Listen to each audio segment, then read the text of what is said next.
Good afternoon, folks, and thanks for joining us. This is the MMA Sucka Podcast. My name is Tim Wheaton, joined as always the O to my two arena, Frazer Krohn, the editor at MMA Sucka. How you doing today, sir?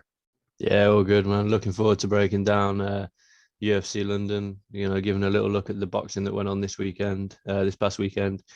We had an all right UFC card, I guess. It is what it is, but it's all about UFC London this week. Maybe slightly biased being British and obviously with yourself living in Scotland, but this is a really, really good top quality card. And I think, UFC fans are being, British fans at least are being treated because, like I say, it's a really good card from top to bottom as well. It's a UFC in London card this Saturday, March 19th. This is exceptional stuff. Up and down, the undercard to the main card is just absolutely outstanding. But let's talk a little bit of boxing from the weekend and a little bit of the UFC as well. I'm really happy and I'm relieved that at this point, it used to just be me on the campaign trail, but now the UFC is showing so much evidence to cancel the light heavyweight division. This whole division sucks. Throw it in the garbage. I have nothing to say. We both picked Magomed Ankalaev. The two of them threw 8 strikes this whole fight. There's nothing else to say. Yeah, that's quite literally. On my notes, I had Magomed Ankalaev defeats Thiago Santos. Nothing else there. That is what it is. With Thiago Santos, you keep away from his power. Magomed Ankalaev did that. Yeah. That's about all we can say about the fight, to be honest. There's outside of the main event, there were a lot, a good few talking points. The Song Yadong knockout of Marlon Moraes was savage. Marlon Moraes now lost on the spin, all by knockout finish. That's it for Marlon Moraes as far as I'm concerned. When it goes downhill for him, it continues. It really gathers momentum when it goes downhill. And it wasn't too long ago that we were talking exactly, and he's 1-5 in his last 6. I saw this morning. That first loss was to Henry Cejudo, where he was doing well in the first round. But since then, he had the controversial win over Jose Aldo. He lost to Sandhagen. He lost, obviously, to Rob Font. And then he had that crazy fight with Merab Dvalishvili, where he was winning the fight and just cast out. And then, that's when you sort of realise that, if it's not going your way, it's really not going your way. And then to come in against Song Yadong, who's a young, lower ranked guy, and to be flatlined like he did, I think it's time that we call it with Marlon Moraes. And for Song Yadong, Sean O'Malley, book it. I think that's the fight to make. Finally, it's a guy who's susceptible to a loss. Song Yadong, he lost to Kyler Phillips, and he drew with Cody Stamen. But make that Sean O'Malley fight. I know he called out Dominic Cruz, but I think the Sean O'Malley fight probably, that gets more eyes on it than a Dominic Cruz fight. If I'm Song Yadong, I would have done that. But it is what it is. So I think the Song Yadong, man, he's so good. He is the real deal, and I'm a huge fan. And it's amazing that this guy can be on a win streak and then barely ranked at bantamweight because of how good bantamweight is. Dominic Cruz probably does. It's honestly a tougher fight. Dominic Cruz has lost his step. He's slowed down a lot, but he's still a wrestling base. And I think whereas Sugar Sean O'Malley is clearly a striking base. And if Song Yadong wants to win, I think the Sean O'Malley fight is the fight for him. A couple other really good things on the card. Sadiq Youssef got a unanimous decision. Khalil Roundtree Jr., Mr. Violence. Team All Violence is back. What do you think of Khalil Roundtree Jr.? I've always been, since he was on The Ultimate Fighter, I've been a massive Khalil Roundtree fan. It's the octagon work. If he was awful in the octagon and he had the backstory, it is what it is, Absolutely. But he is looking legit in his last few fights in the octagon, and now he's finally getting his backstory sort of out there. He's just a really good fighter. He's been in the UFC he's had a lot of UFC fights for someone that you don't maybe think has had a lot of UFC fights. He went 0-2 in the UFC to start off. Well, 0-1, let's say, and then he had the Ultimate Fighter finale that he lost. But he held a win over Paul Craig, who's in action this weekend. Yes. He also had a knockout of Gokhan Saki, and he quite literally sent Gokhan Saki back to kickboxing. Quite literally knocked him back to kickboxing, which is amazing. he then had that Eric Anders fight where he came out, and you could tell that, you know, he did lose to Johnny Walker, but he came out in the Eric Anders fight as a completely new fighter, a Muay Thai practitioner, you know, soft on the lead leg, chopping the leg kicks, you know, everything done with power, but, you know, it's that measured power. And yes, you know, he does trade wins and losses, but against Carl Roberson, the first round, he came out in that crouch stance. So he knows what Carl Robeson's looking to do. He knew that Carl Roberson was potentially looking to take him down, and maybe Khalil had an injury where he would have struggled to get back to his feet or whatever it was. That's why we saw him in the much lower sort of almost crouch stance. It was much lower. He wasn't in that Muay Thai stance that we've seen him that we've seen from him so often. Mm-hmm. And then, you know, the first round kind of got away from each man. I feel, you know, they didn't. There wasn't an awful lot of action. Khalil just had Robeson's back pressed up against the octagon for 5 minutes, really, you know, and then he comes out in the second round, and I don't know what they said to him in the corner, mm-hmm. but Khalil just came out looking for violence and looking for war, you know, and that body kick on the ground, a much underutilized strike. It reminds me of like a John Jones knee to Chael Sonnen. Was it John Jones knee? It was a knee to it was Anderson Silva at Chael Sonnen. Anderson Silva, my mistake. Yeah, Anderson Silva to Chael Sonnen. You know, that's a legal strike, and you know, to throw the soccer kick on you on the ground. It reminds me also of GSP and Matt Serra too. You know, Matt Serra sort of, you know, was shelled up, and GSP was landing the ground strikes. I'm here for Khalil Roundtree, and I want to see him on a main card next. Is he ever going to be UFC champion? No. Let's call a spade a spade. He's not. Is he going to be in plenty more exciting fights? I really do think that he will be. And, you know, what's next for him? It's difficult because, you know, he is that sort of that nearly guy. I think a Devin Clark fight maybe makes sense. Of just looking down the rankings here. A Devin Clark fight makes sense. Alonzo Menafield potentially. I mean, a William Knight fight. Yes, we're not sure if William Knight will ever fight light heavyweight again after that weight miss about a month ago. But I mean, William Knight's violent, as is Khalil Roundtree, and I think, you know, Roundtree really put himself on the map. And let's hope now, you know, he's been on the Joe Rogan show, but let's hope they get him back on the Joe Rogan show, whatever they call it these days. Let's hope that we get you know, maybe a sit down interview on a BT Sport or on an ESPN, and let's get his story out there, because he's an inspiring, motivational guy, and I think, you know, to ignore that would be a massive loss.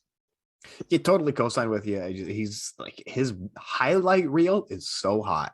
It looks so good. If you just showed that highlight reel to anybody, they'd be like, man, this guy is a world bruiser, starting at heavyweight, cutting his weight down. It's a cool story that he has. It's like the weird stuff is that his dotted losses and his retirements, and then he comes back. It's just like weird stuff here and there. Should we talk a little bit Leigh Wood, or do you want to, is there anything else on the UFC card you want to really call out? Drew Dober's chin, I'll call out. I mean, he was on his backside pretty much by Terence McKinney, and then McKinney just ran out. You know, he ran out of steam, he ran out of gas, and was ultimately finished by Drew Dober. I think McKinney will come again. I think the 2 first round finishes that he's had in the UFC, I think they're 2 first round finishes. Well, I know it was obviously it's the 7-second finish, and yeah, it was a first round finish a few weeks ago now. Maybe that's the worst thing to happen to him. Maybe if he would have finished those fights in the third round, he would have been a little bit more reserved. And Alex Pereira. Oh yeah. It's tough. It's tough. I think Alex Pereira is past his prime. Like, clearly there was a few years when he was kickboxing champion where he was right in. Like, he is so far ahead of a lot of these guys. In MMA, I think we're just seeing a shell of what he was. I think we're just a few years past where he should be. You know, I just don't see him. And he won the fight. He won the fight still. For sure. Yeah, let's not forget that he won the fight. And, you know, in his debut, he scored, you know, his debut is remembered for the flying knee. Yeah. But he also lost the first round. He was out wrestled in that first round. You know, I think, I think him and Izzy's competitive in MMA, but I don't even think he gets there because he's got to get past the wrestling of a Marvin Vettori, the wrestling of a Derek Brunson, the wrestling of he called out Jared Cannonier. Cannonier doesn't touch that. He's got nothing to gain with that win. Yeah. The wrestling of even the likes of Robert Whittaker, he's got to get past the wrestling of, which I don't think he does. And Wellington, sorry, not Bruno Silva had his moments. He cracked Alex Ferreira. Fair play to Alex Ferreira, the chin held up, but for me, it's not quite. He didn't quite set the world on fire like we maybe expected him to. No, and it's too bad because they keep showing the highlight and it's getting a lot of hype. I know they want to pair him up with Israel as fast as possible, but yeah. What else you got for this UFC event in Vegas? I think that was pretty much it for the UFC. Miranda Maverick bounced back with a good win, and Gillian Robertson unfortunately suffered another loss. But I think for me, Saturday night was all about the Leigh Wood versus Michael Conlan fight. It was fight of the year almost. It looks insane. If you see the knockout from the wrong angle, it looks like a guy just floats away. Tell us about what happened in this fight. It was a come from behind victory, right? Yeah, for sure. I mean, obviously Leigh Wood's a champion going into the fight. Michael Conlan, is well known as certainly one of the better practitioners in the featherweight division. He's famous for flipping the bird at the Olympics. He's arguably famous for all the wrong reasons. But with that being said, he's good. He's a very good fighter, and coming into this, I think he was maybe a slight favorite against Leigh Wood. Leigh Wood only 2 years ago lost to Jazza Dickens. He obviously beat Kanju last time out, but the difficult thing is for Leigh Wood is I don't think there would have been too many people complaining if he got stopped in that first round. The massive overhand from Michael Conlan put Leigh Wood out flat, and even when Leigh Wood stood up, he was all over the place. And I don't think it would have definitely been controversial, but I don't think it would have been too controversial if that fight would have been stopped there and then. He was ahead on the scorecards going into the final round. He did get clipped in the 11th and dropped, but that final round, like you say, if you see it from the wrong angle, and the angle that it showed on the television is, I still can't quite work out what Michael Conlan got clipped with. I think it was the sort of right hook to the temple that's just put him straight out. And for anyone that hasn't seen the knockout, I'd almost say don't go back and watch it because it does make for quite a rough watch. He almost, at the end of the round, when you go down and you sit on the stool, that's exactly what he did. But there was no stool there. He just sat back on the ropes. He fell through the ropes. Yeah.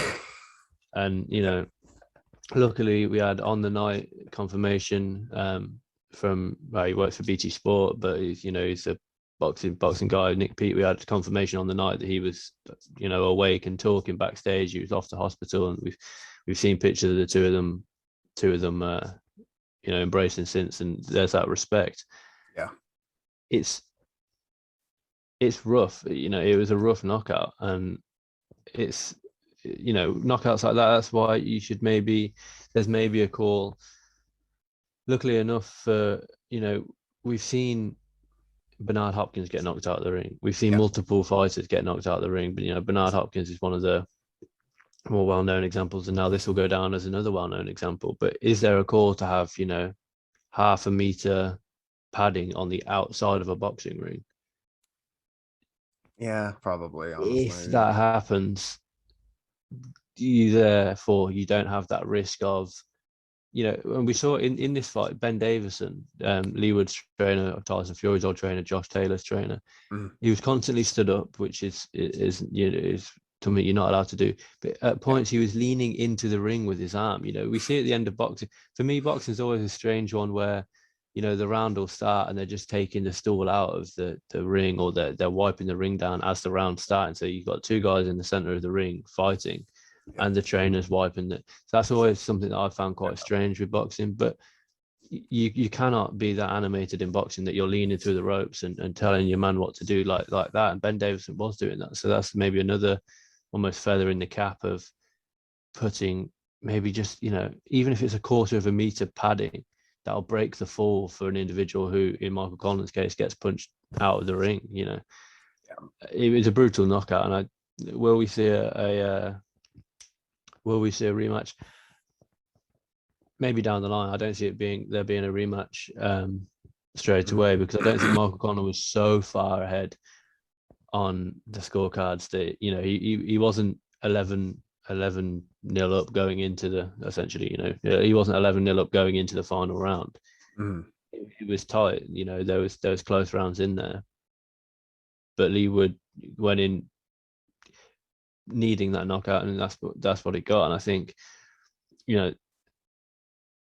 that it's a massive obviously it's a massive win for Leigh Wood to knock out Michael Conlan in that way. Michael Conlan will be back without a doubt, but I think that story is going to be lost this week with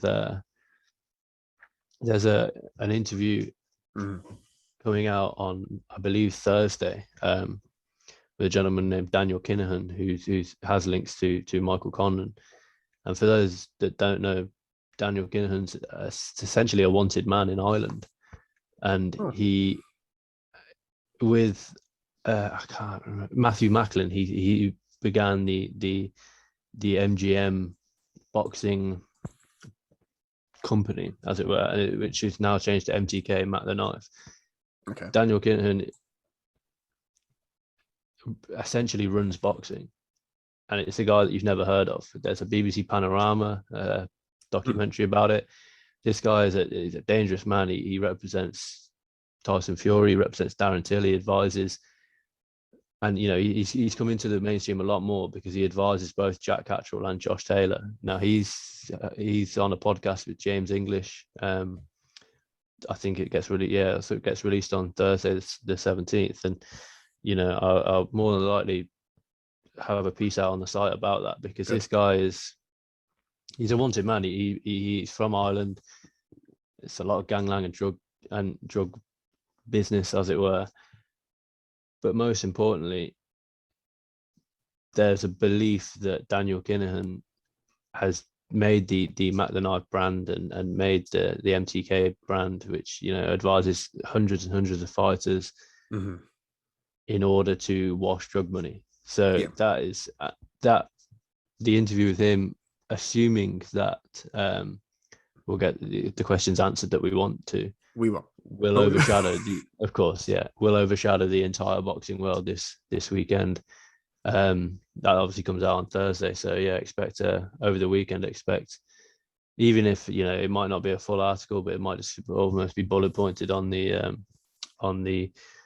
socials. But he's a dangerous man, Daniel Kinahan, and he's the man that essentially runs boxing. He's a man that you've never heard of, and it's interesting, but it's certainly something to keep an eye out this week. Well, yeah, and what's funny? Please do write the article, because you threw so much at me there. So please do write the article, because I've been kicking this idea around, and I'm going to bounce it off you. But at least in MMA, sometimes you think like this sport is a little bit shady. It is so openly shady that the best moments in the sport are so clearly tied to organized crime that you can't. There's no possible way that the sport would even be half as good if it wasn't for organized crime. And I think boxing, you could make the same argument, like, yeah, it sucked for the fighters, it sucked for everybody involved, but they made some good fights. Like, boxing was better when it was run by the mafia. Vegas was better when it was run by the mafia. The UFC was good because it was run by the mafia. Pride was good because it was run by the Yakuza. It's very hard to remove organized crime from MMA and still get to where we are. So please do write the article, because I want notes on, like, organized crime and boxing are so intertwined even to this day, right? Yeah, for sure. And the thing that really brought Daniel Kinahan to the forefront of everyone's discussion was the Regency Hotel shooting in 2016. It was an MTK show, and it was a weigh-in, and it was essentially stormed by I think, from what I understand, is a rival gang to Daniel Kinahan's cartel, as they call it, the Kinahan cartel, is the Hutch family in Ireland. It was stormed and someone was shot dead, and this was at an MTK weigh-in, a boxing weigh-in show. It stormed, shots were fired, and it all sort of kicked off from there. And now we've seen pictures of Daniel Kinahan and Tyson Fury. And Tyson Fury last year or the year before last specifically went onto social media to say the biggest fight in British boxing history, biggest fight in boxing history, Tyson Fury versus Anthony Joshua is going ahead. I want to say a big thanks to Daniel Kinahan. So this guy is in boxing. There is no stepping away from that. And I haven't had time to watch the podcast yet, but he answered questions that the Fight Disciples put to him, the Fight Disciples podcast. So that's on their YouTube channel, so go and check that out. But he answered the questions that they put to him, not face to face, but sort of, they put the questions to him live on a podcast, and he's obviously responded. But he is doing this sit down tell all with James English coming out on Thursday. That's a big one. That's going to be a lot of fun to find out more. It's definitely going to be interesting, but the chances of us getting anything of note from Daniel Kinahan is almost none.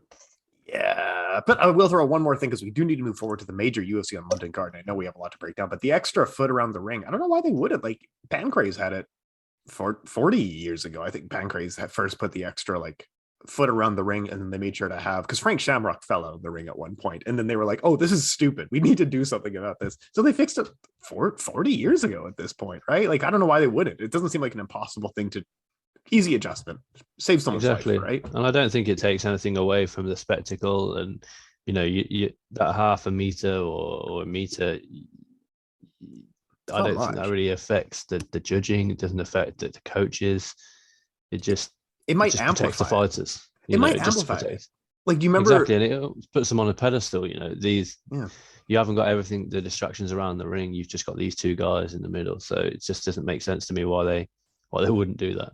One of the best highlights of all time is seeing Rampage Jackson's limp body slung over the ropes. If his body fell over the ring, we would have a different conversation about what the sport actually is, because he probably would have died. But exactly, it's just his limp body in the ropes, and it's one of the best moments. This weekend we also saw jiu-jitsu. It doesn't exist anymore. Conlan knocks out Gary Tonon while attempting a heel hook. And anything you want to throw on the one event, or should we jump into the finally UFC on London? Finally, we're here. Should we jump into it? For Gary Tonon's sake, I don't want to go through that at all. Like you say, we've just seen that jiu-jitsu is not real, man. You don't need to train jiu-jitsu defense. I posted on the MMA Sucka Instagram. Well, that's one way to defend a heel hook, by just sort of almost hammer fisting your opponent's chin off. Fair play. It was what a knockout that was. Just absolutely awesome stuff. Jiu-jitsu has been canceled forever. You don't actually need to train it. Just punch him in the head. Let's get into the UFC on London card. Any news from your side? Have you heard from the UFC at all? Or we'll start from the bottom. Nothing. Okay, no. Cool. That's fine. We'll get there. We have MMAF champion starting from the bottom, making his UFC debut against Cody Durden. Muhammad Mokaev is really coming in on a lot of hype, and I'm a little bit impressed that the UFC is not feeding him the easiest fights imaginable. He does have a lot of experience coming in. He is probably a future title contender, and it looks like they're almost fast tracking him by putting him against someone who has multiple fights in the UFC and a very experienced game opponent in Cody Durden. What do you think of Muhammad Mokaev here opening up the prelim card? Yeah, for sure. I'm surprised that he's not further up the card, to be honest. I know it's his UFC debut, but 22-0 as an amateur, 5-0 or 5-0-1 as a that no contest back in June of last year. Yeah. Muhammad Mokaev at 21 years old will be a UFC champion at some point in his career. What's most interesting, like you say, is that they're not just giving him a gimme knockover fight. Yeah. Cody Durden, yes, he's not, again, he's not going to be UFC champion, but he is experienced in the UFC. He's had one win, one loss, one draw in the UFC, but he's got 16 professional fights, and I think what we can expect, Mokaev defeated Blaine O'Driscoll last time out. Blaine O'Driscoll is a good fighter. We've seen him at Bellator, we've seen him in Bama. That was on a Brave card. It's it's also worth noting that Blaine O'Driscoll, who was defeated by Makwan last time out, it went the distance with Jose Torres, which is obviously former UFC alumni Jose Torres.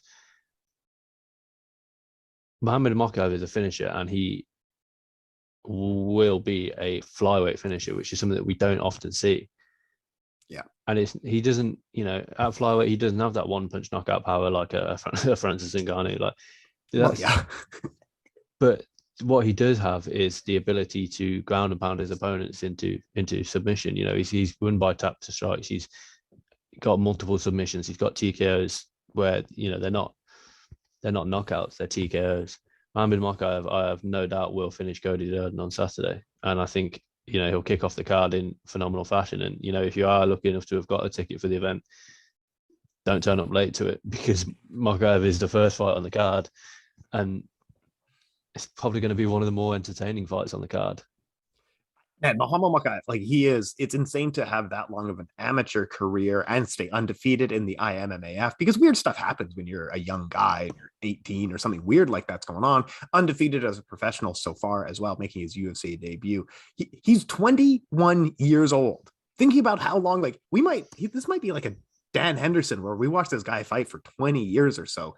But the problem is, as long as he can keep everything clean. And what I mean by this is that we've requested multiple interviews with him, and he's always busy. He is always booked. If he is running the media gauntlet, I don't know if this guy, if he doesn't have time for training, he might just end up not doing as well. But he's 21 years old. He definitely wins this upcoming fight. And you're saying champion at this rate, within 5 years or so, this guy's going to be, he potentially could beat John Jones' record. What do you think for Muhammad Makwan's chances? Yeah, for sure. I mean, he also is gifted to be fighting at flyweight, where there aren't an awful lot of huge names. You've obviously got the two that have been exchanging the championship with Figgy and Moreno. You've got Askar Askarov and Kai Kara France. And then outside of that, it gets a bit dicey. So Muhammad Makwan, I think, with a convincing win against Cody Durden, I think we get him out twice more this year. That's maybe why he's on the March card. So we could get him out in an International Fight Week in July, and then a November-December card. You're looking at maybe being 3-0 with potentially 3 finishes by the end of the year your first year in the UFC is not bad going for Makwan, but they need to both match him up correctly. I think Cody Durden is a good fight for him. But also, I completely, co-sign with what you're saying. He needs to focus on being an MMA fighter. At 21 years old, he's got his whole life ahead of him to be that star. But don't rush into being that star. That star power will come with impressive MMA performances. I think that's what's most important. Absolutely. I'm really excited. Get goosebumps thinking about we're witnessing a future great here. Nathaniel Wood versus Vinny Morales, excuse me. Nathaniel Wood, he's kind of been in and out of action here. He's been gone for a couple of years in MMA. His last fight was a loss to Casey Kenny. He had a loss to John Dodson ahead of just a few years before that, or just previous to that 2020 fight. And then we have his opponent in Vince Morales. He's on a 2-fight win streak right now. A good wins, including Luis Smolka. What do you think of this matchup? This one makes sense that it's on the prelims, Yeah, I think the hype that Nathaniel Wood had has definitely fizzled out ever so slightly. He did start the UFC. He entered the UFC as a champion. He was the Cage Warriors bantamweight champion. Mm-hmm. He went 3-0 with 3 finishes in the UFC to sort of start his career, including that win against Andre Ewell, which was a really good win. Yeah. And he also showed an exciting fight style where he can take 1 to land 1, or he can take 3 to land 2. It's exciting, but I don't know if that's a good style. No, exactly. And I think he probably gets the victory in this one, purely because Morales is taking it on slightly short notice. He wasn't scheduled to be on this card. Nathaniel Wood was, and I think Nathaniel Wood, with the UK crowd behind him, will hopefully pick up where he left off in the O2 last time after winning against Jose Quinones. Mm-hmm. I think Wood, it's time now for Wood. He's called the prospect. He's 28 now. You know, he's 28. He's entering his prime, and at bantamweight, you know, we alluded to it earlier. It's stacked, and you haven't got time to be trading wins and losses if this is the kind of if you wanna really truly make it. You know, he's been ranked in the top 15 before. He now needs to be getting the wins over Vince Morales. He then needs to be getting out again, like we said with Ankalaev. He needs to be getting out again at least once or twice this year, because Absolutely. We haven't seen him fight since 2020 when he lost to Casey Kenny. No, I completely agree with you. It's like you said, the hype, because I remember this guy. He was a big deal coming into the UFC, and then it just feels like it's kind of fizzled out at this point. Corey McKenna and Elise Reed at women's strawweight. It feels like the UFC did a great matchup to ensure that Wales gets a victory on this card. Corey McKenna coming off a couple of pretty good wins here against Kay Hansen and Vanessa Demopoulos, against Elise Reed, who is 0-1 in the UFC, against Eubanks. What do you think of this matchup? Am I way off base here? No, I think you're absolutely spot on. You know, Reed last time out struggled against Eubanks, who's essentially a ground fighter. Corey McKenna, also a ground fighter. Yeah. You know, let's call a spade here. McKenna will get the victory, and it will potentially be by finish, but most probably be by decision. You know, it's nothing against these girls, but you know, it's just what tends to happen in female MMA at this weight class. And you know, I'd also argue that Vanessa Demopoulos, obviously we saw her get that victory a few months ago, and Kay Hansen, they're much better fight. I think they both probably beat Elise Reed. No offense to Elise Reed, but you know, Elise Reed she's had five MMA fights, but you know, I just don't think that she's at the level of Corey McKenna, and Corey McKenna is only 22 years old, so I think McKenna probably gets it done by decision here. I completely agree with you. A Welsh ground fighter, Corey McKenna. What is with the Welsh wrestling base? What is going on here? Because our next fighter, Jack Shore, future champion, Welsh fighter, ground wrestling fighter. This guy, I really do put the stamp on him. I think this guy's a future champion. Seeing him fight, he is absolutely so good. I know that you and I have talked about him before, and this shouldn't be on the undercard. This fight could main event. He's fighting Timur Valiev on the undercard. This is insane. What do you have for Jack Shore and Timur Valiev? Yeah, you know, like Nathaniel Wood, he's a former Cage Warriors bantamweight champion, and this stuff doesn't. Cage Warriors champions aren't knockouts. Bisping, McGregor. Yeah, you know, these people become champion. Yep. There's no doubting that Jack Shore, like you say, will become champion. I don't think that his UFC career, I think he'll be the first to admit it, has gone quite how he saw it happening. What is this, your first show? Say it. You know, he entered the UFC with two finishes, 2 submissions, and that's what we know he likes to do, is get the fight to the ground and submit his opponents. Eight of his opponents have all fallen to a submission game. Yep. His last 2 fights, however, have gone the distance. And he hasn't looked like a world beater in those 2 fights. He was supposed to be fighting Umar I can't get my words out, man. Don't even worry. That's okay. Nurmagomedov. Yeah. He was meant to be fighting Umar, and that one fell through. Now fighting Valiev, which isn't an easy fight at all, you know. The guy is undefeated since 2016, undefeated in the UFC. He has a no contest. But, you know, again, Valiev isn't a phenomenal finisher.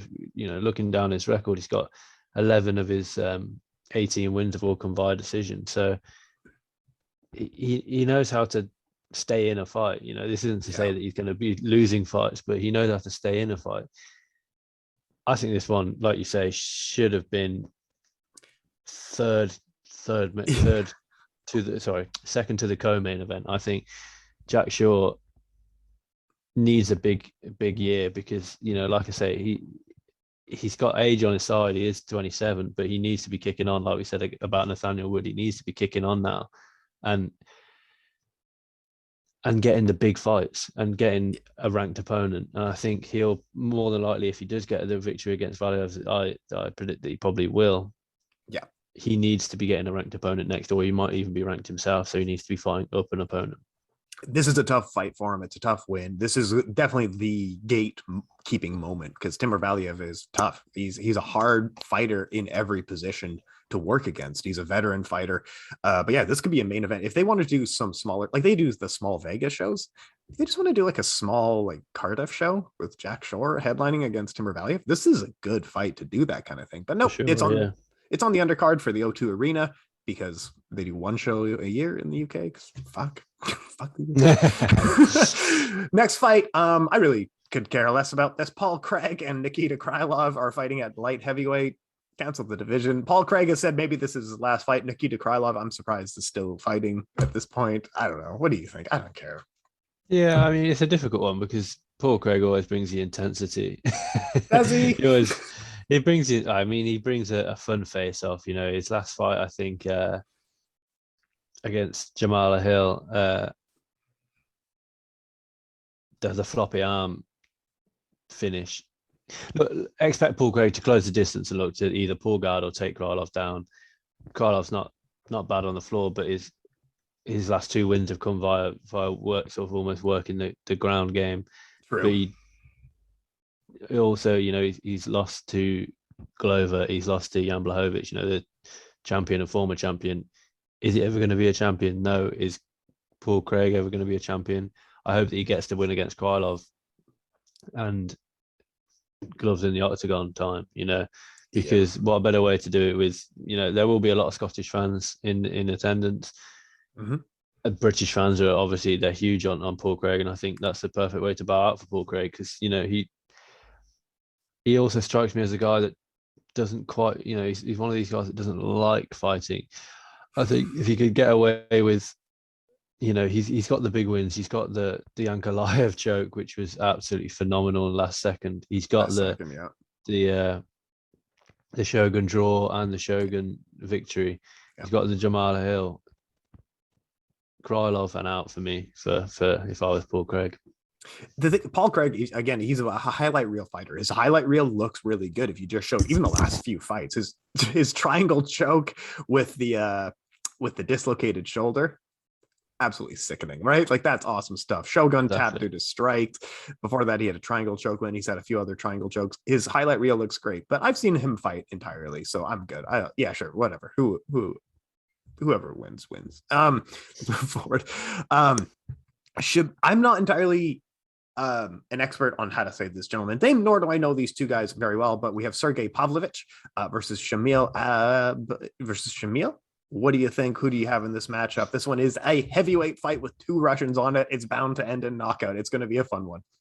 Yeah, I've written for my notes. I don't really, to be honest, there's a heavyweight fight on this card that I will talk about. This is not it. Pavlovich will more than likely knock Abdurakhmanov. Nailed it. Yeah, I guess so. Yeah, he'll more than likely knock Jamil out. You know, Pavlovich has one loss on his record, and that's Alistair Overeem in his UFC debut, and that wasn't taken on short notice. He was scheduled to fight Alistair Overeem in his UFC debut. Since then, he's knocked out Marcelo Golm. He's knocked out Maurice Green.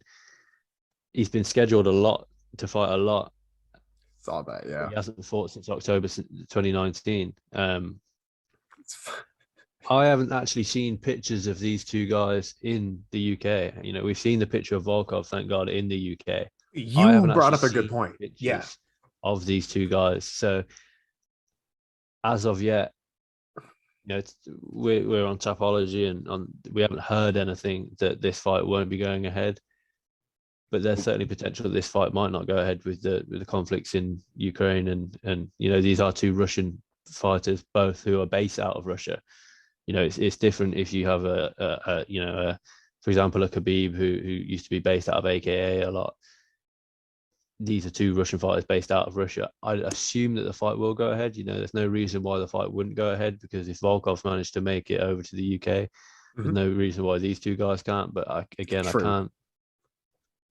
don't want to say for sure that it will go ahead or it won't go ahead, but you know, be aware that there is that potential. Yeah, I think, that's an interesting one. But they're both Russian. Yeah, I don't entirely know. Makwan, Amirkhani, and Mike Grundy are both looking to lose their losing streak in this fight, coming in at featherweight. I'm not entirely sure what to say on this one. Loser leaves town most likely in this fight. What do you think? Who do you see in this matchup? I think Grundy wins this fairly comfortably. To be honest, he's just got considerably better wrestling than Makwan Amirkhani, despite the fact that Makwan Amirkhani is a solid wrestler. You know, I think Grundy's going to carry the momentum of Tom Aspinall. You know, they both train out Team Carbon.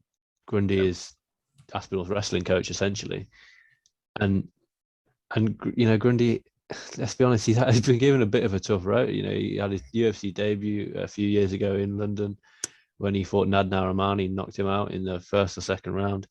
Then he was fed to Movsar Evelev. And it's a bit like, you know, come on, it's his second UFC fight and you're getting Movsar Evelev. I guess so, yeah. And then he had Lando Venata, who it's just a difficult fight for anyone because you don't quite know what you're going to expect from Lando. Will he do some crazy spinning stuff? Will he just try and outbox you? Will he jump for a heel hook? So Grundy lost out on a split decision. Yeah. I think Grundy probably is extremely motivated. I heard that rather than traveling 2 hours to training in the morning, traveling 2 hours back, and then traveling 2 hours to training in the evening, traveling back, he actually moved to Liverpool to train at Team Carbon so he can rest and recuperate in that time that he would be doing the traveling. So I think that'll 8 hours not sat in a car, I think can only be a benefit for him. But I really do think that Grundy will kick on. And, you know, as per the Tapology sort of card, this will be headlining the prelims. I think that's probably subject to change. The entire card might shift around a little bit. But, you know, yeah, I think there could be fireworks between these two. A potential fight of the night sleeper there. Jai Herbert versus Ilia Topuria. Man, Ilia Topuria, this is a good fight for him to kind of put his name out there a little bit more, get likely a good win. He's coming off his Ryan Hall TKO victory there, so there's a lot of hype on his side. But I think Jai Herbert, very real fighter, very tough fighter to fight against. Herbert is coming off his win against Kama Worthy. This is a fun fight, but I do have Topuria in it. What do you think of it? I just don't know who Jai Herbert's pissed off. You know, he opens up he comes in as Cage Warriors lightweight champion. Yeah. Entered the UFC, supposed to be fighting Mark Jacasey. I think that was in London, the Edwards Woodley card a few years ago, and it got cancelled due to the pandemic. Yeah. He then faces Trinaldo in his debut. He was winning that fight until we had that strange knockout where we had the whole Dan Hardy controversy. Yeah. He then fought Renato Moicano. Come on, you know, these Renato Moicano, Trinaldo's been doing it since before I was born. You know, he's been doing it 25 years. The guy's about 62 and he's still still yes. fighting. And Naoto Moicano has been at the top of the featherweight division, going up to lightweight. I think he was just coming off the win against Handanovic when he fought Herbert. Yeah. No, sorry, he's just coming off the Rafael Fiziev loss when he fought Herbert. So obviously he was looking to get that back. And we've just seen him go 25 minutes with RDA. Come on. And now, you know, then he takes maybe arguably a drop down in competition against Calm Worthy, but now he's fighting Topuria. Yeah. I mean, I don't know who, like I say, I don't know who he's pissed off, but there's no easy fights for Jai Herbert. There's no easy fights in the UFC, but there's no easy fights in Jai Herbert. You know, he's supposed to be, I believe he was supposed to be fighting. This is certainly a short notice fight. He's supposed to be fighting Mike Davis. And this is a short notice fight, which is why Topuria is fighting up at lightweight rather than down at featherweight. And I think that's not if I'm Jai Herbert, I make this boring, to be honest. You know, yes, he's in his home country, but fight sensibly. You know, you're the bigger guy, 6'1" against 5'7", 77 reach advantage against a 69 inch reach advantage.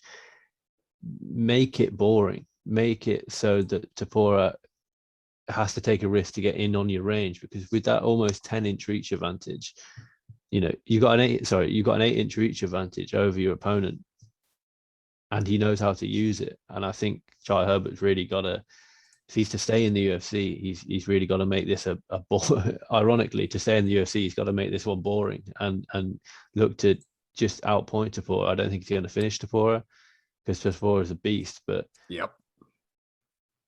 It's a difficult one for Jai Herbert, unfortunately.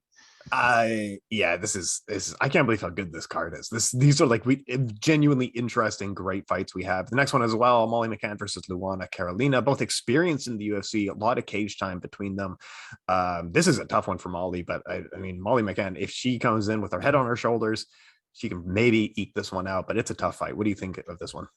Yeah, for sure. I think, I kind of co-sign with what you just said. I think it can be a really, really tough fight for Molly McCann. I think Carolina is good. She is.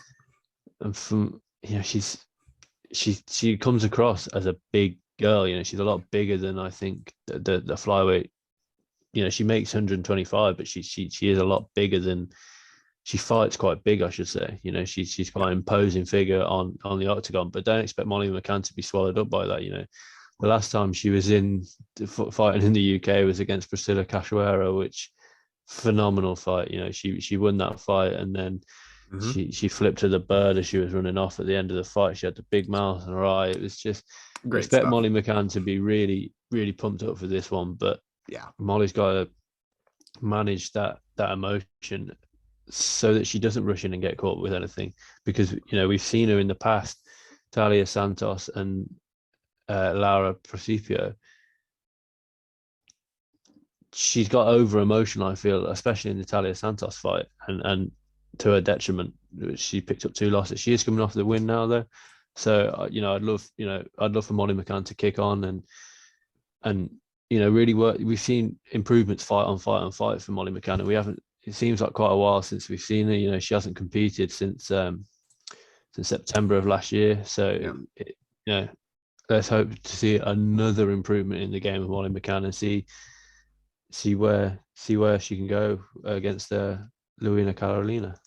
Yeah, no, it's a good fight there. Absolutely. I completely agree with you. And the next fight, finally, all of our prayers and questions have been answered. We've been asking for 3 years. Where is Gunnar Nelson? Is he okay? Is he locked in someone's gym or something? Did we just forget about him? No, he's back, and he's going to be fighting Takashi Sato. I have no idea what to think of this fight, as we haven't seen Gunnar Nelson for 3 years. Takashi Sato is 2-2 in the UFC, and against good competition. The UFC, like you said, for the other gentleman, the UFC hates some of these guys. They're just giving him nothing. Herbert and Sato should have just fought each other. It might have been an easier fight. A catch rate of 165. What do you think of Gunnar Nelson's comeback fight? Does he have is he still in it? Like, we don't know anything about what's going to happen. I don't know what to even expect from Gunnar Nelson. From what I've seen, he's not training at SBG full time. He's training at Minotaur, his personal gym in Iceland. Like I said, I don't know what to expect from Gunnar Nelson. Despite being so good at grappling, he averages just 1.72 takedowns per fight. Yep. And he only averages 1.7 strikes per minute, which isn't a lot of, if we look at, just take a brief look at his record. He went the distance for Gilbert Burns. He went the distance for Leon Edwards. He had that brutal knockout of Alex Oliveira, sorry. Yep. The Santiago Ponzinibbio one in Glasgow, you can put that to the side because that was a strange fight. Alan Joban, Albert Terminov. He went the distance for Damian Maia. He went 5 rounds with Rick Story. This guy's been in the UFC since 2012. Yeah. On Fuel TV 5, headlined by Stefan Struve and Stipe Miocic. That's a good fight too. Exactly. This is what I'm trying to say is he's been in the UFC since then. And yet he still only averages just under 2 strikes a minute, which. So Stipe Miocic went through his whole career of being a champion to being on the other side of his championship, and Gunnar Nelson is still a prospect in that time, in the same amount of time. Exactly. And the only thing I think plays in favor of Gunnar Nelson is that Sato's taking this on short notice. It was meant to be Claudio Silva, which I think would have been a tougher fight for Nelson, to be honest. Yeah. Sato's taking it on short notice, and his most recent 3 losses, Sato's, have all come via submission. Yes. And we know that Nelson will look to take him down and will look to submit him. Yeah. I don't know. I think Nelson gets it done, and whether I'm speaking with my heart there, but for Sato, if you're being submitted by Bilal Muhammad, and if you're being submitted by Miguel Bieza, who notoriously is a violent stand-up guy, it's Gunnar Nelson could make light work of you, to be honest. As long as he's in shape, Gunnar Nelson should win this fight, but we don't know what kind of shape he's actually coming into this fight. He might just find out that in those 3 years he's aged exponentially, and that's why he hasn't come back due to injuries or whatever. Let's get to the main event. Now, I'm looking at searches. I've looked at some analytics that we get on Instagram and YouTube and stuff like that. This is the main event. Paddy Pimblett fighting Rodrigo Vargas. Paddy, I think the UFC knows that they've got a guy here. They're doing special features on him with guys like John Gooden and other stuff like that. He's in every interview, and he seems so comfortable in that position. And he's arguing with everybody he can on Twitter just for fun. He has one win in the UFC against Rodrigo Vargas, who also has one win in the UFC. Like you said, let's call a spade a spade. What do you think of this matchup? Yeah, for sure. I mean, like you say, it's the main event. There isn't the main event. There isn't the co-main event. This is how good this card is, you know. Yeah. I don't think anyone would be complaining, despite only having one fight in the UFC, if Paddy Pimblett was to headline the UFC card, which is crazy to think about, really. You're talking Conor McGregor hype with Paddy Pimblett. Yep. Not with the skill, though. With the hype, not the skill. No, for sure. And that's literally the first thing I've written here is Paddy Pimblett can be landed on, but he clearly has KO power, which means that people won't be afraid to face Paddy Pimblett because he's so easily landed on in his debut. But he obviously, you know, he did get the knockout, and I don't think Vargas has anything that can really trouble Paddy Pimblett. Yeah. He will look to stand with Paddy Pimblett, but he's too slow. I watched his fight, Vargas' fight against who did he fight last time out that he won? Let me just double check. Yeah, against Rong Zhu. He's just too slow. Simply put, it's a leg kick and a lazy jab after the fact, or a lazy jab and then the leg kick comes around. If you do that against Paddy Pimblett, he's going to either snatch up your leg and look to land some sort of flying triangle, flying armbar, or he's just going to look to land on your chin. And I think Vargas is a little bit of a setup fight for Paddy Pimblett. I think so too. Yes, but also I don't think you can blame Paddy Pimblett for. Obviously, you can't blame Paddy Pimblett for taking the fight. He sees it obviously as a fairly straightforward victory, but you know, at 27 years old with 20 professional fights, and you know now he's in the UFC. Yep, finally. Yep, Cage Warriors champion, stuff like that. He's comes in. He's got good experience coming in for sure, and I don't think it's going to take too many fights. You know, he's third on the main card this weekend after just one fight in the UFC.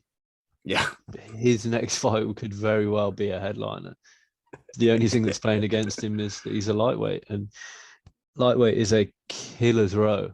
That's really true. Yes, you know, he's got to get through Vargas, who's no joke. You know, he did go 0-2 in the UFC with that weird finish in the Brock Weaver fight, but he did bounce back last time out. So, you know, Paddy's really got to manage his emotions like Molly McCann, because that arena is going to be bouncing for him. He's going to bring the party, and he's just got to manage his emotions and not rush into anything too soon.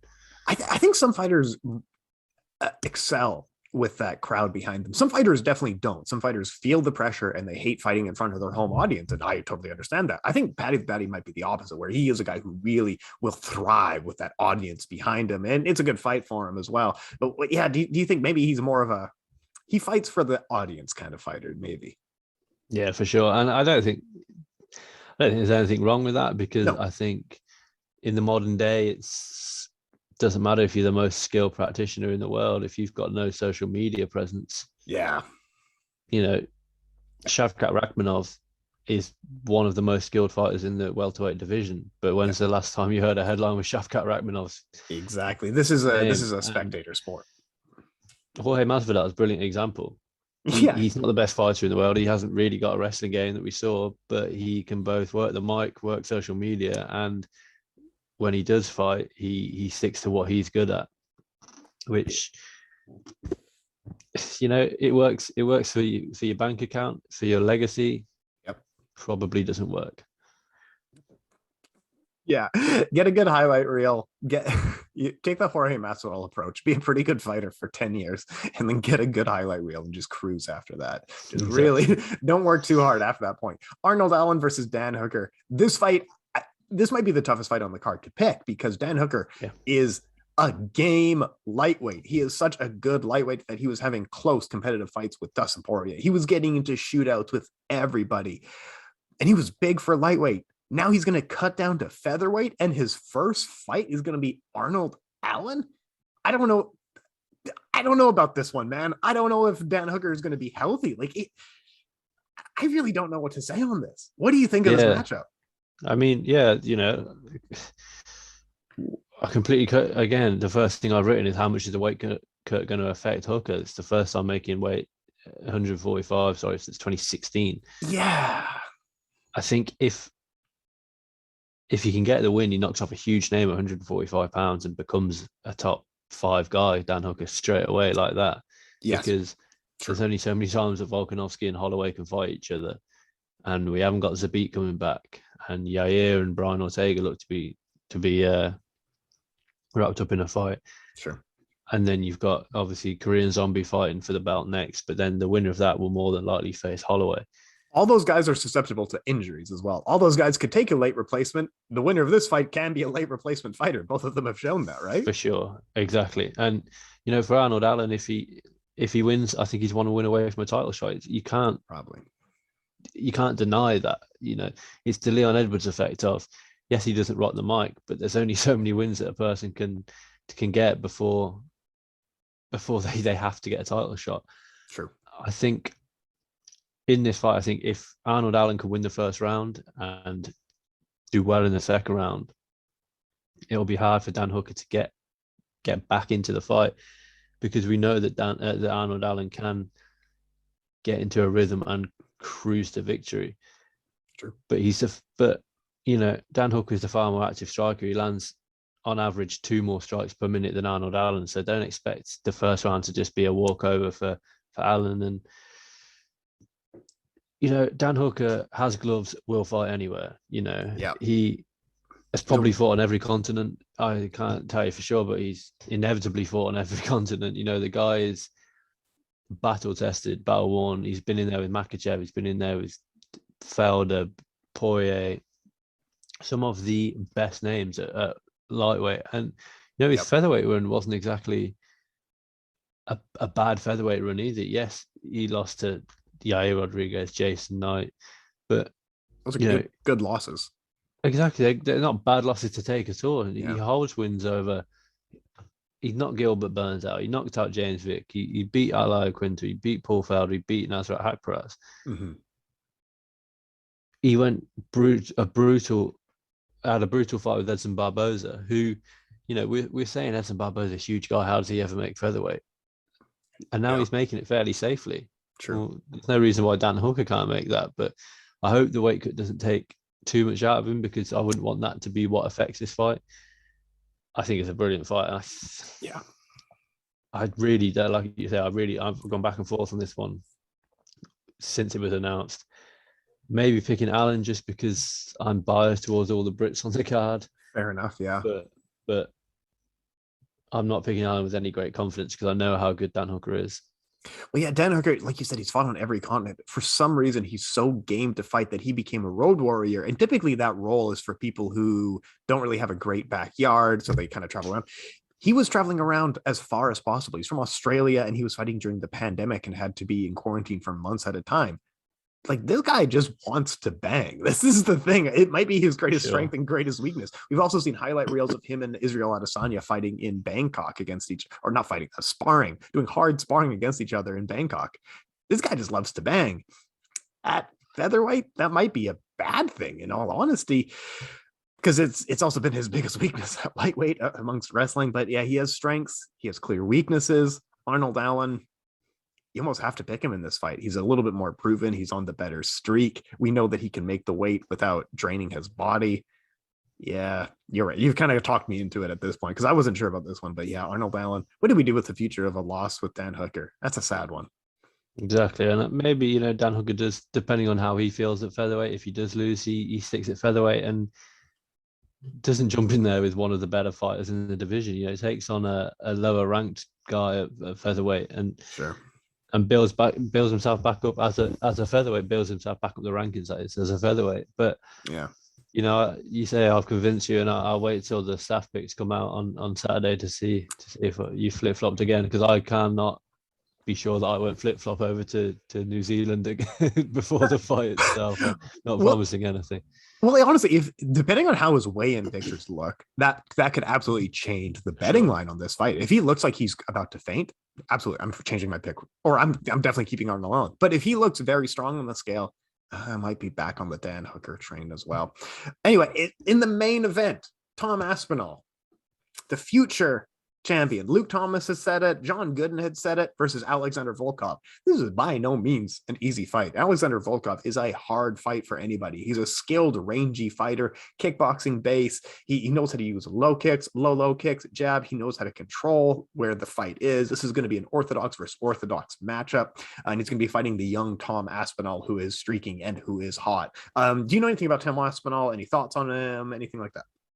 No, this is going to be one of those fights I don't even bother tuning in for. I'll check the result the day after, I think. Yeah, that's right.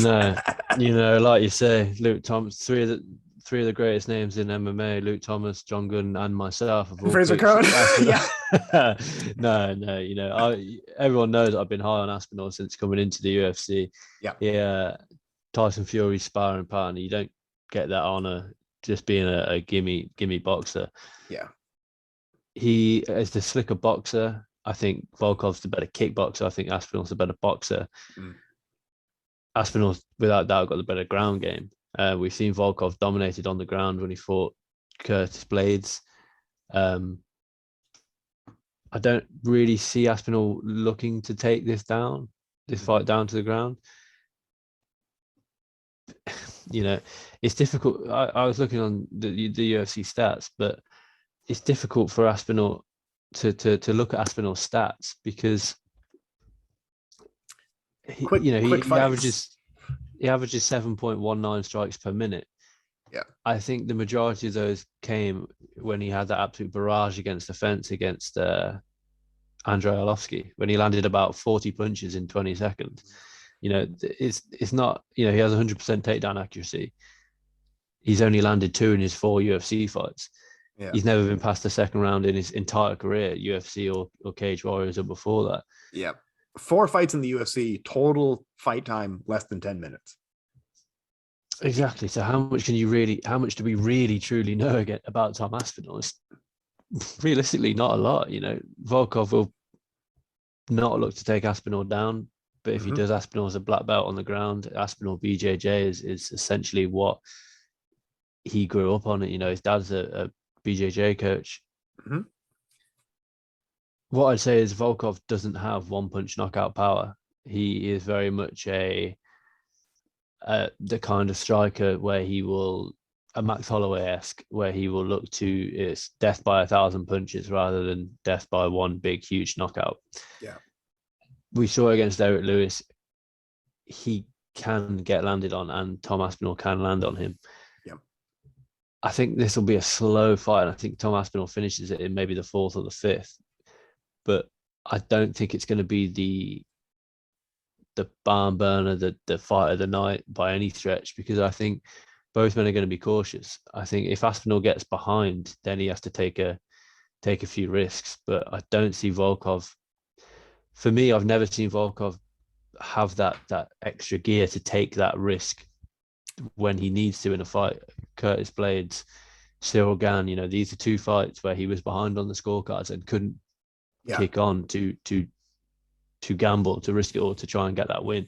He doesn't accelerate when he's winning. He doesn't accelerate when he's losing. He has a fight pace, and that's exactly. And we know he can last 25 minutes. That's Volkov's cardio will not be an issue. He's gone 25 minutes with Cyril Gann, with Curtis Blades. Yes, they were both losses. He went late the last time he fought in London. When he knocked out Fabricio Verdum, he went into the 4th round. He went 3 rounds with Greg Hardy, who's not in the UFC anymore, that we said last week, and that is the best news to come out of last week.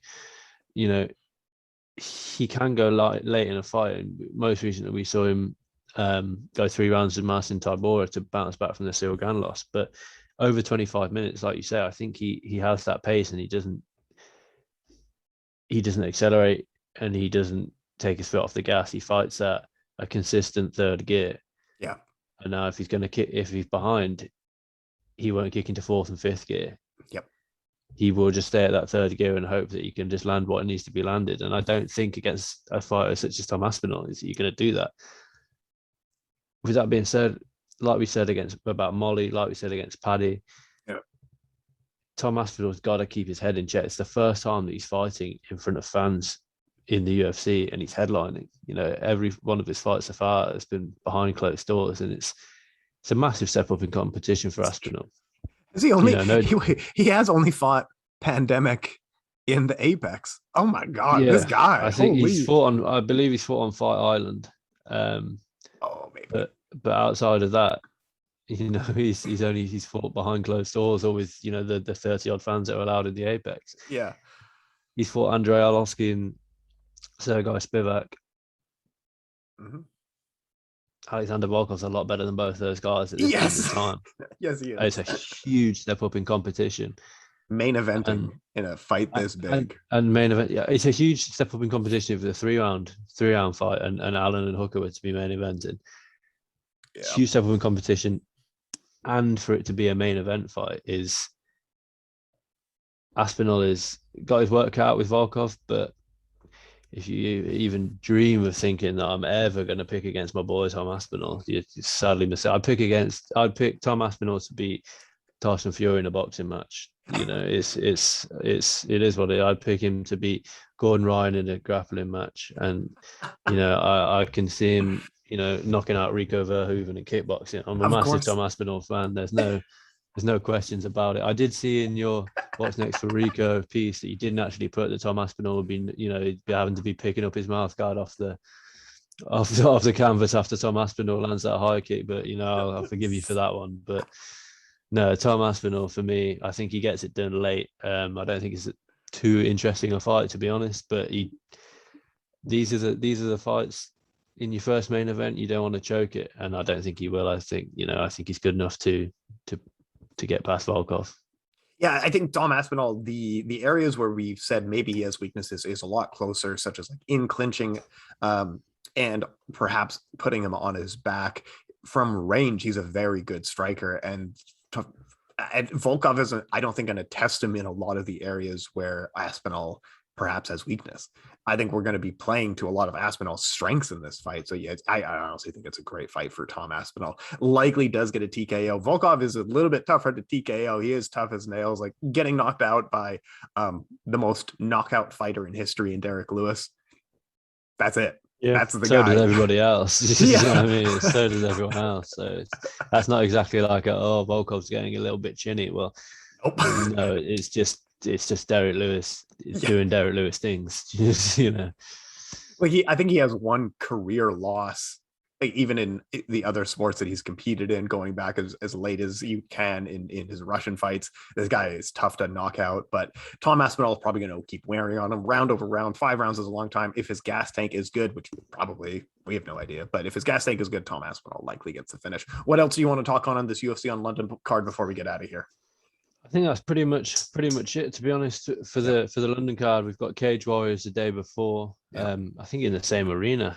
Is it really? No way. I believe it's in the O2. Yeah, Graham Boylan putting on he's just putting on the fights that we want to see, and again, we've got an all English main event for the featherweight belt, and it's not nearly as stacked, obviously, as the UFC London card, but every fight features someone from the UK or Ireland. So if you're in London, make sure you get a ticket for that, and then that's a good fight. We've got KSW this weekend as well. KSW is always a good show. Exactly, another featherweight main event, another featherweight title. Europe is being treated this weekend to combat sports. We've got Glory as well, from what I understand. Glory's back this weekend as well. Yep. Europe is just being treated, like I say. Yeah, finally. It's just being treated, and we've got a fairly decent time for the most anticipated boxing match in history that we're alluding to is Eddie Hall versus Hafthor Bjornsson, the Mountain from Game of Thrones. Come on. I mean, this is a dangerous fight, you know. One of these two guys lands on the chin of the other guy. These guys at one point were like 30 stone. I think they've had to trim down now, but the human frame, to think that I've got essentially the same skeleton and the same, you know, body structure as Eddie Hall and Hafthor Bjornsson is ridiculous. And these guys are carrying around 30 odd stone. It's crazy, but you know, that's free to watch. If you go, I don't know the link myself. If you go onto Eddie Hall's Instagram, he's giving you guys the link. It's free to watch. And it's from Dubai, you know, so the time zone should be fine for Europe. Exactly, yeah. Is it going to be a great skill fight? No. Is it going to be fun to watch? Yes. Or possibly not even, you know. But without a doubt, we'll be tuning in to see some sort of highlight from it. I think it'll be a mad fight to watch, to be honest. Oh, it's going to be a great weekend. I can't believe it's been so long since we've had something like this happen. It's been years and years since we've had something this stacked in the European time zone. Cage Warriors, KSW, UFC, and Glory. And we have it as some weird freak show boxing fight. This is the way it should be every weekend. This is how it should be. I'm so excited. And we're going to have wall-to-wall coverage on the website. I've got Glory stories. We got Glory interviews with pretty much everybody fighting on the card. We got people covering KSW constantly. What are you writing for the UFC in London card this week? Yeah, so I'll probably just be focusing on that Daniel Kinahan piece. That's going to be a good one. It might not be out straight away. It might be sort of early this time next week. So I might even be able to just sort of allude to it on next week's podcast, purely because the podcast itself with Kinahan doesn't come out until Thursday. So it'll be listening to it on Thursday, sort of collating the most important bits Friday and Saturday, reading it, listening to it back, writing the article itself. But, you know, this is a little early betting tips for you for UFC London. I don't think it's too controversial to say that every British star on the card, on the undercard and the main card, could come away with a victory. You know, I don't think it's too far-fetched to say that Tom Aspinall, Arnold Allen, and then I suppose obviously Paddy Pimblett. Paddy, yeah. I suppose you could regard Gunnar Nelson as like a honorary UK citizen for when he joins SBG. Molly McCann's in a tough fight. Jai Herbert's in a tough fight, but you know, I can see both of them winning. Grundy, and then obviously you got the Pavlovich fight, which I think Pavlovich wins. Paul Craig, Jack Shaw, Corey McKenna, Nathaniel Wood, and Mohamed Mokaev. You know, I really don't think it's too big a stretch to say that all UK based fighters will come away with their hand raised. Jai Herbert's the tough one. I think if you got a parlay, you're going to be sweating in the Jai Herbert fight. If you do a parlay with everybody except Jai and maybe Molly, everyone else, I think you're probably right. Arnold Allen might be sweating in that one a bit too, but there's a good parlay there. Yeah, for sure. And you know, it's a bit, especially, you know, it's a bit of fun if you don't mind potentially losing a bit. An all British parlay is what you want to put on. You know, there's money to be made because not all the British fighters are favourites in these fights. So there's money to be made from a, I don't know what it would turn out to be. It's 13 fights. So yeah, 13 fight accumulator of all British stars, and Pavlovich is certainly a moneymaker anyway. 20 quid on it and let us know how it goes. I don't know if I can bet. I've tried betting before here and I got something happen. I don't think I had a driver's license in the UK when I tried. Now I do. Maybe I can do it now. Something like that. Well, I got odds of 700 to 1, and I put everyone apart from 700 to 705 to 1 without Molly McCann because for some reason she didn't show up on the Sky Bet app. I was using Sky Bet, but that's all just outright. You know, it doesn't matter how they do it: split decision, knockout, submission. Just a win. 705 to 1. That's actually pretty good, considering you don't have to pick the method of how they win. That's pretty good. And we're sponsored by Sky Bet or Sky Bet. Shout us out. Yeah, that was Sky Bet. So Sky Bet, yeah, get onto MMAsucka.com. We'll sort you out. We could use some money. 701 is actually pretty good for these people. Likely win. Anyway, let's get out of here. I don't have anything else to say from Tim, Wheaton, Frazer, Krohn. All of our links will be down below. We'll be back next week to cover off all the cool stuff that we did this weekend. Anything else you want to shout out? Oh, I think we've pretty much covered it all in quite a long episode today. It was a thorough one. All right. Have a good week. We'll talk to you soon. Take it easy.